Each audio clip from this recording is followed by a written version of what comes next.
తయారవుతారు. కొంతమంది ఎందుకు పైకి ఒక రకంగా లోపలికి ఒక రకంగా ఈ నటనా జీవితాన్ని జీవిస్తారు. దీనికి కారణం ఏంటంటే వాళ్ళ పునాదులే సరిగా లేవు, వాళ్ళ బేసిక్సే సరిగా లేవు.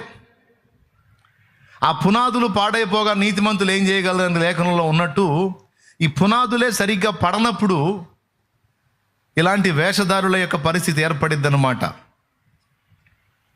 దేవునికి స్తోత్రం కలుగును గాక. హల్లెలూయా.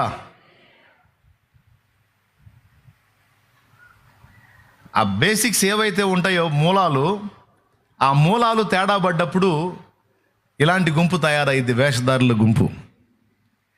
ఈ వేషధారుల గుంపు గొప్పతనం ఏంటో తెలుసా మీకు?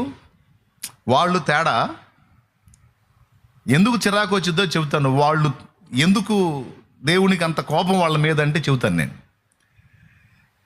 ఈ చెట్టు ఏం